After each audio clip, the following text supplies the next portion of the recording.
Send them. 3, 2, 1, pow. We're going to keep that in. Hello and welcome to Able Diaries. We are live from our wonderful Society building. Live? Well, As live. We are live. Oh, yeah, we're live. Do you want to explain what you're wearing? Ben doesn't like it when I wear a suit. Sometimes I have to. It's mirroring our clients. We do a lot of offices, and sometimes I sit in boardrooms and I've dressed in a funky architecture attire and I sit there feeling like a bit of a kid. So sometimes I do this and it gets the cat amongst the pigeons. I thought it was fine. A client said, no, I love the fact you come in just like trousers and trainers. And we were like... Yeah, that's why I pay so little. So we've got news. I've got 3 news articles. I'm not sure you're punching with the same level of research. They're so deep, my 2 news articles, that we're going to do 2. But if you start and we feather them back, I can't lie. My third one's probably not the heaviest. It's not a week finish. No. I've got it in the middle. But I was going to say, how would you describe our personalities on this podcast? If you had to give yourself, you're the Bill personality. How would you? If you're the first time listening to this and they're like, oh, I wonder who these 2 guys are. What's your take and your personality? More of a contrarian, slightly more opinionated, probably. Yeah.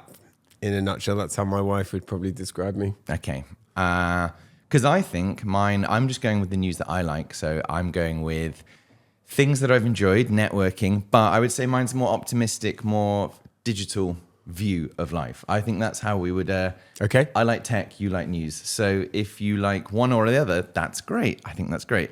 Do you want me to go first or you go first? You go first because you've got more items. I do have more. I'm excited because I went to PropSki last week. Amazing. So I would say the biggest news, and I would say not a jolly, but PropSki was amazing. I can't recommend it enough. Shout out to Rupert Parker, who very nicely, he was on our podcast, maybe a year ago.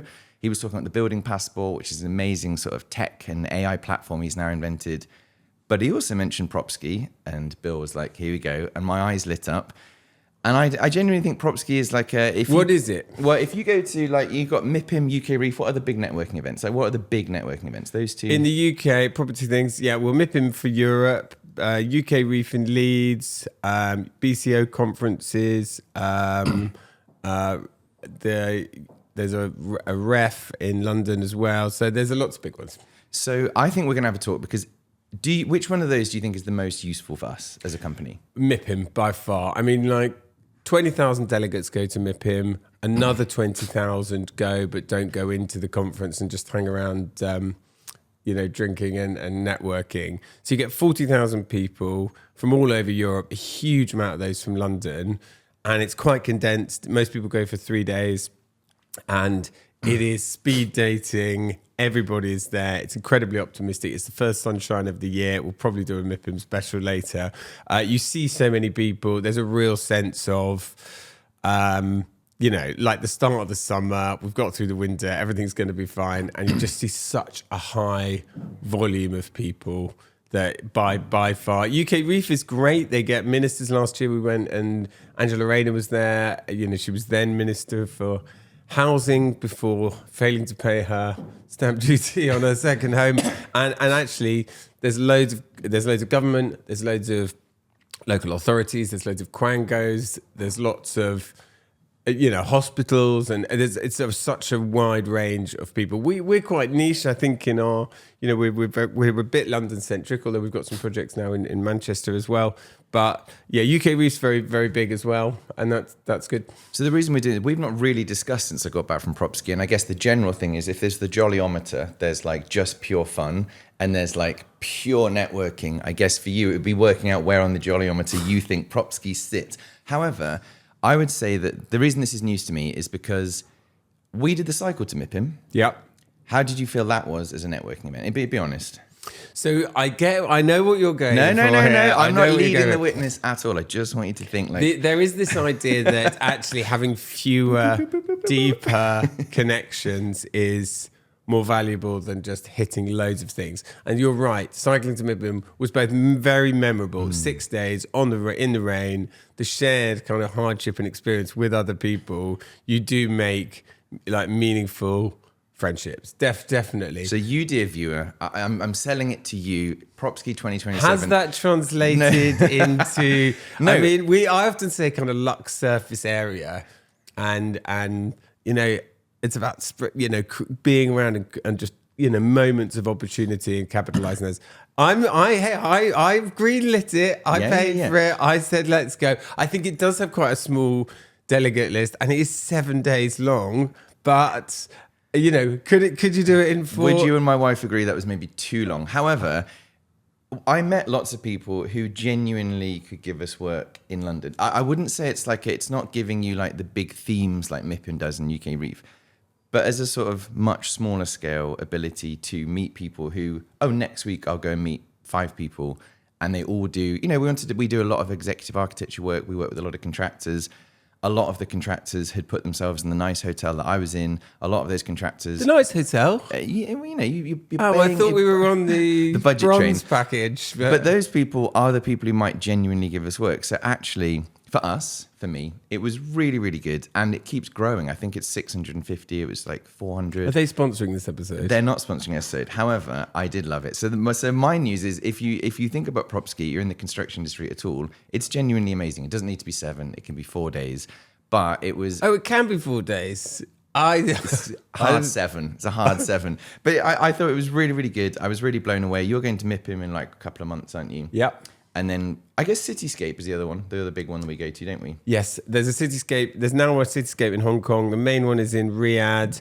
Again, difficult to tell how useful they are. It's not all advertising. You don't know which is the bit that works. We particularly had a bit of luck at MIPIM a few years ago where an amazing woman saw one of our brochures. I mean, she's amazing because she became a client, but amazing in lots of other ways. But she saw one of our brochures and it triggered a fantastic job for us. So because we won a small amount on the lottery quite early, and that's hooked us in for life. But I'm a massive fan of these types of things. It's relationships in our business and building them and investing in them and taking the time to do them. It's all a win. So that's my news. That's not me saying we're definitely on for PropSki 20. Sounds like 2027 if I had to put my finger on it.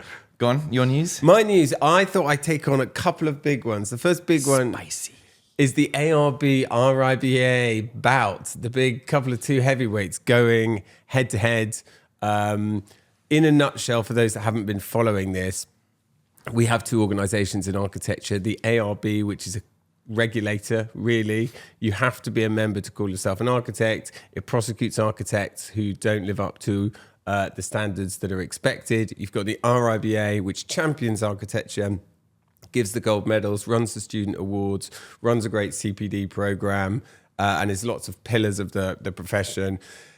There's a feeling that the RIBA doesn't protect function, but only protects the title. So you have to be a member to call yourself an architect, but it doesn't actually stop anybody providing architectural services. I know this sounds a bit technical, but it's all blown up because Chris Williamson, the president of the RIBA, has said he will no longer register with the ARB to bring this argument to a head.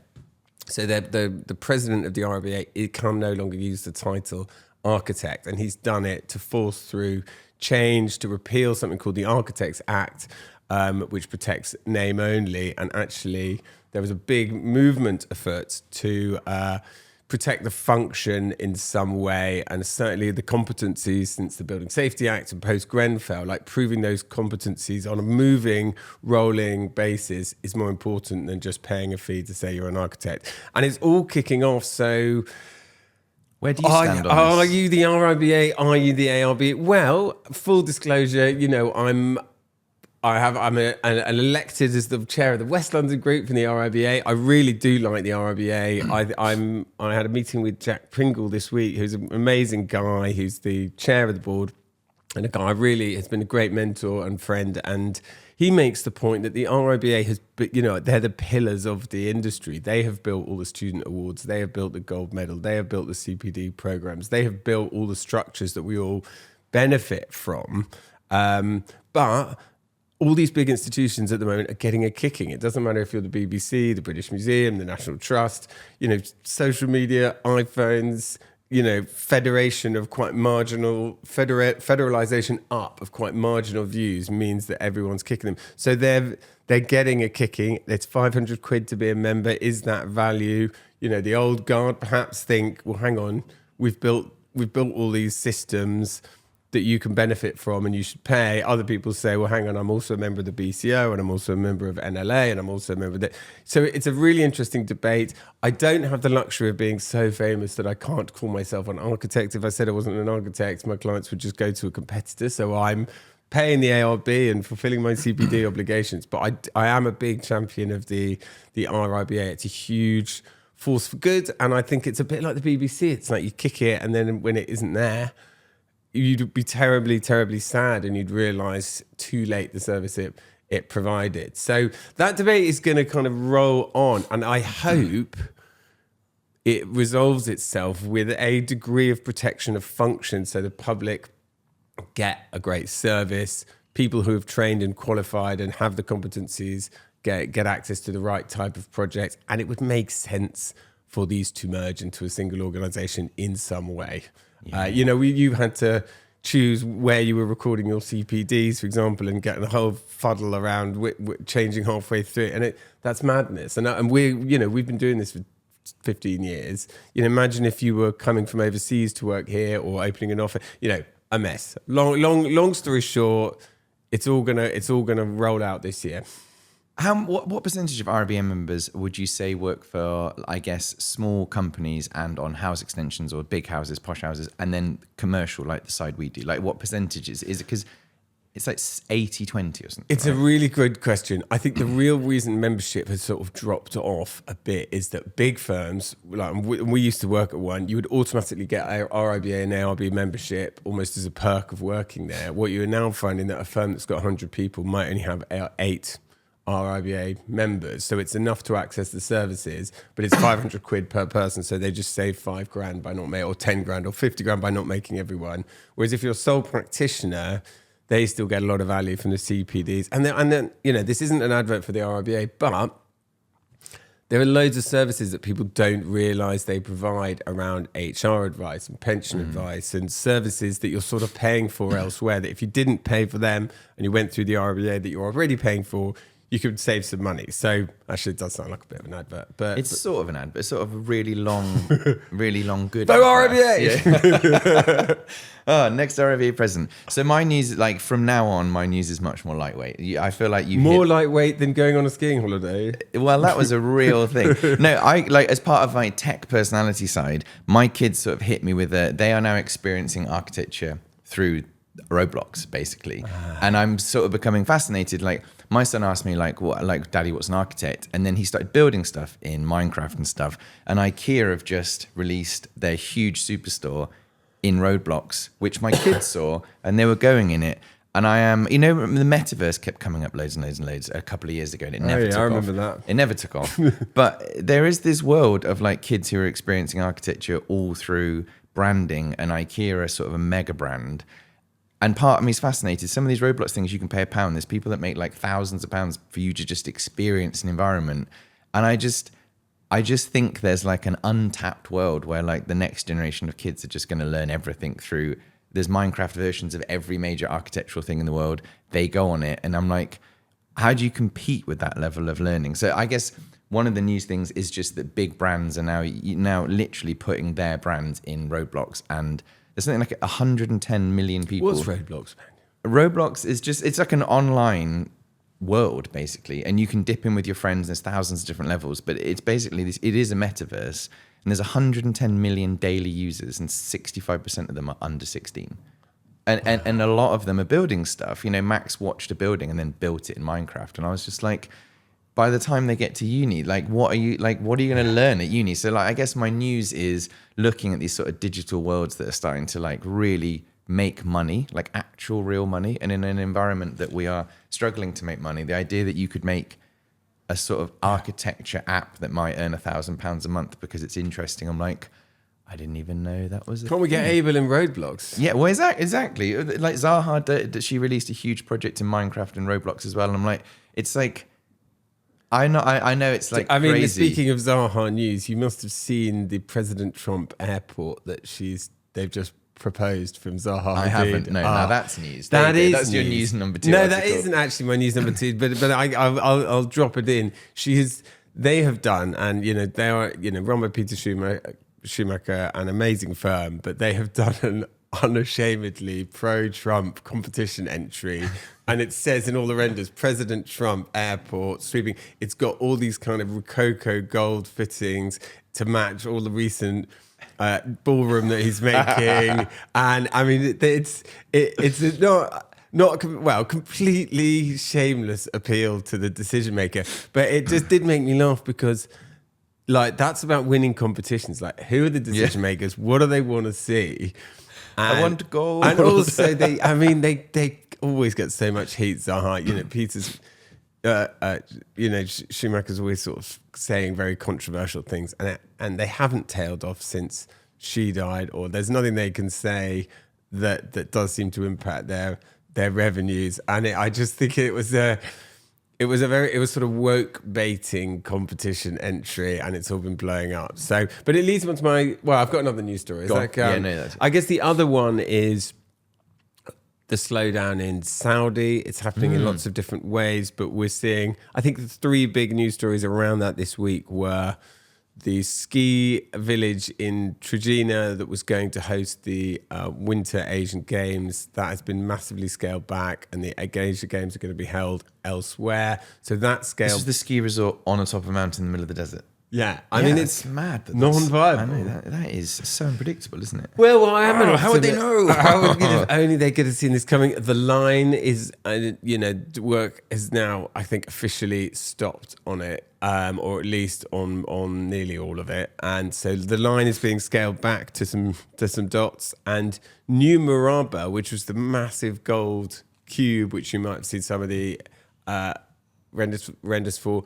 I always thought that was one of the ones that was going to survive because it's close to close to the center of Riyadh. It's in suburban Riyadh, and most of those projects that are around the capital, we think, are still kind of pushing on through, and that seems to have been scaled back. So I'm hoping it's a correction for them, not a total sort of stop, but there is a bit of a pivot, and that, I won't name sort of names on this, but when you talk to these British firms, engineering firms, multi-disc firms, for some of them, as much as 50% of their London revenue is coming out of Saudi, and if all of that slows, that's going to have a big impact on jobs and things here. So it matters, although it's far away.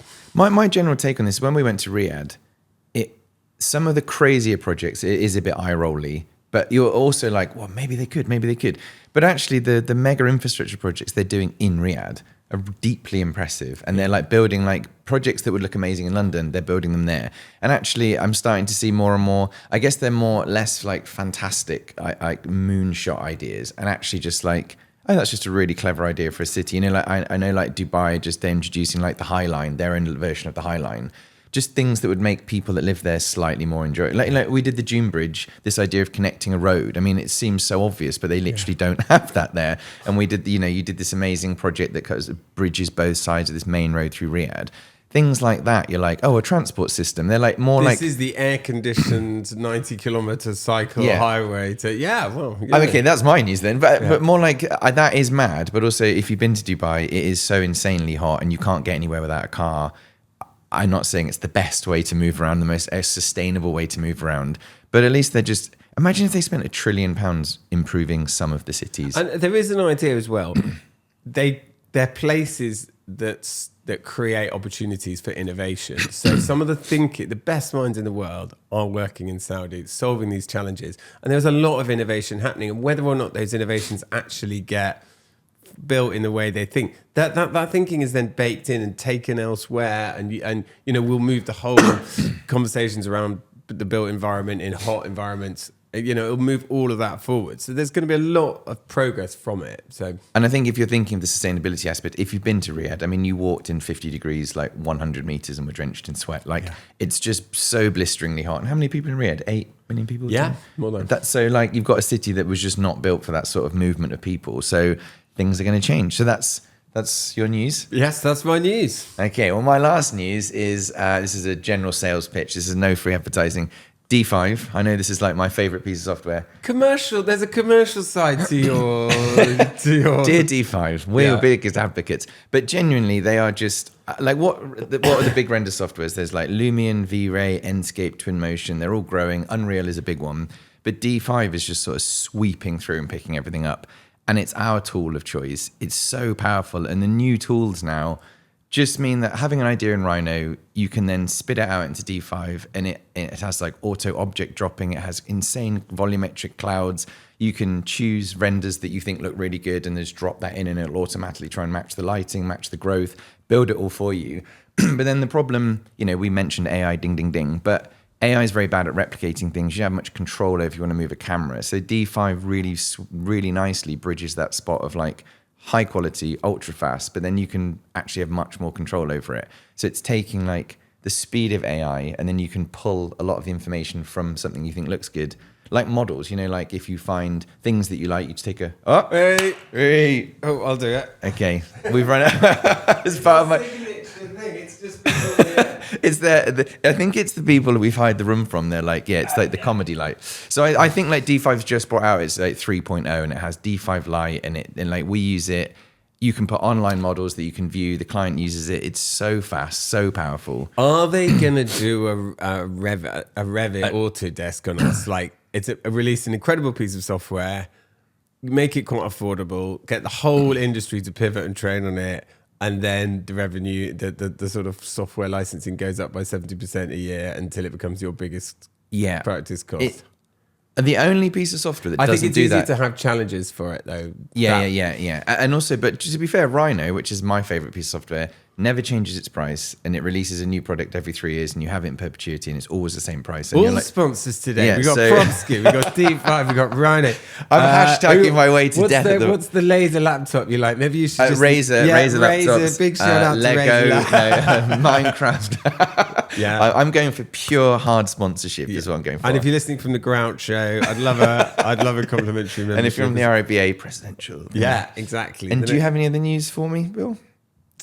No. Oh, we do 3, but I think I squeezed my Zaha and my Saudi together. Anyway, when are we going to MIP him? It's not front of the month. No, not till March. But if you're going and you listen to this podcast, I'd love to meet. It'd be great to catch up. And if you're a client and you love skiing and you want to connect with me, you also know where we are. We are at Able. Chance because he was out there. That was it. One and done. Yeah. Ablepartners.co.uk. We're on Able_partners on Instagram. TikTok. We're on TikTok. Able_partners. We're hip. We're cool. That's it. And it's hello@ablepartners.co.uk if you want to tell us how great we're doing, or if you prefer the way one of us dresses, then you just let us know. Is that good? Sounds good. All right. Thank you. Bye.